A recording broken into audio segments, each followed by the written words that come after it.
Kendall Daniels, who in this new 247 Sports composite is the number one player in the state, is uncommitted, but all the crystal balls in for him right now show Oklahoma.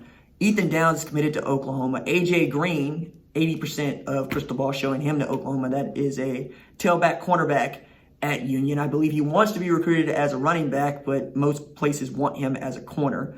Colin Oliver, of course, Oklahoma State, but Javian Hunt out of Carl Albert, 6-foot running back. I think he's gonna. I think you want him to play another position, but him being committed to Arkansas tells you a lot. Jordan Mooks, of course, Oklahoma. Kewan Parker, I think is a bit. I like his game, all right, but I also think that he's rough. I don't see him as the kind of kid that you would expect to play as a true freshman at corner. I think he would be really lucky to be playing in 10 to 12 regular season games on special teams, and then that would set him up nicely.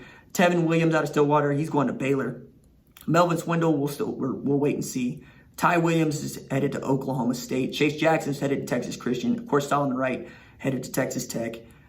We'll see what happens with Bryce Stevens, Rayhans Tatum, Ron Tatum's little brother. We'll see what happens with him as well. Aiden Kelly, perhaps TU needs to get to work. Perhaps they need to get to work. And then number 17 in here, Bryce Drummond, who's committed to go to North Texas on his size. Really, that's a good reason to offer him 6'4", 205. But I'm also just talking about it. I don't really see size as the thing anymore. Can you throw the ball a country mile? Can you move when the pocket breaks down? Oklahoma is lagging behind Texas when it comes to the recruiting rankings, right? Oklahoma is just inside the top 25 at number 24, but Texas is the top 10 program right now, and mostly because they keep picking up kids from in-state, but they picked up a kid out of state last Friday from Louisiana, just going down I-10 to go pick up a player. But that's never been really the issue, right? Because, hell, man, I can't remember the last time that Oklahoma finished in front of Texas in recruiting. Because even when Oklahoma finished number 6 in 2019 with that really big class, vaunted class of Spencer Rattler, Jaden Hazelwood, Theo Weiss, EJ Ndoma Ogar. I mean, keep going here. Texas still finished with the number 3 class in the country. But that's the wrong question to ask, right? I would refine that question as to, is Texas a threat to beat Oklahoma for a Big 12 championship this year? The answer is yes, but on talent, not on scheme and not on coaching. And this seems to be the real drawback to being a coach at Texas. For whatever reason, they have not been able to put it together on the football field. You know, like so much so that Tom Herman was supposed to be an offensive guru. He was supposed to be a genius. He's bringing down basketball on grass, passed down to him from, the likes of Urban Meyer, takes it to Houston, wins some games, then goes to Texas after a bidding war with LSU where LSU lost out and everybody was going, oh, well, Texas, I guess, is here now. And it just ain't been what it's supposed to be. And now he's throwing out his offense to go get a new offense. Mike Yurcich is going to run it. And he's throwing out Todd Orlando and his defense to go get a new defense. Chris Ash, who was the coordinator of Ohio State when he was the offense coordinator of Ohio State and won a national championship. But on talent, Texas should be a top 3 program on talent.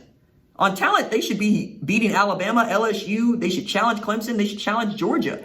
But that ain't been what it is. What it's been is taking L's to 5 and 7 TCU, taking an L to Baylor and Gary Bohannon running QB draw. You are making an argument that the best football game that they played until the Alamo Bowl was a loss to LSU, where, they like to tell everybody that we played them to a 7-point margin. Yeah, man, it's like 45-38.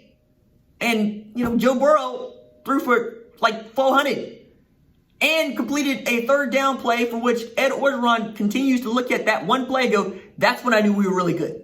When Joe Burrow could make those plays and make those throws. Well, by this logic, also, just looking at the recruiting rankings, Tulsa shouldn't be any good anyway.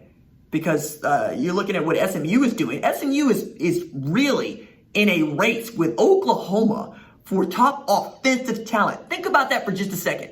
Oklahoma and SMU are recruiting at the same level for a running back and an offensive lineman. And you can make an argument that there has been no better place to be for an offensive lineman or a running back than Oklahoma over the past 5 years.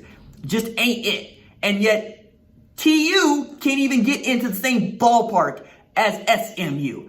TU is not even recruiting on the same level as Memphis or Houston. So we can't really talk about them in the way that we're talking about Oklahoma and Texas in this way, because, or even Oklahoma State to a degree, because as much as Lincoln Riley is dunking on both Texas and Oklahoma State, it feels like just punching down to talk about TU and Oklahoma in that same way. The same thing with Texas, because looking at Texas and looking at what Jalen Milrose will mean to them in the coming years, and looking at what Tariq Black is going to mean to them this year, and what Jake Smith ought to mean to them this year, and you get not just your two starting tailbacks back, your one and your two on the depth chart, and Keontae Ingram and Roshan Johnson, but you get Bijan Robinson, who, according to at least one recruiting network, is ranked higher than Zach Evans. And you've heard me continue to wax poetic about just how good Zach Evans can be. And he can help Texas Christian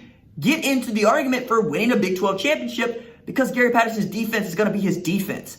And if you are a running back away and a quarterback away, and Max Duggan is able to take the leap, yeah, they're right there, because it's Iowa State level right now. And that's really what is, it should be scary to Oklahoma. But again, Texas ought to compete, but you can't really bank on that with the coordinator changes, and nobody's able to practice. And if you are a first-year coordinator at a program, yeah, you need all of the reps with your players that you could possibly get. And you ain't getting any. So no, I don't think that Texas is going to do much more than what they have been doing. And they'll be lucky to do that in 2020.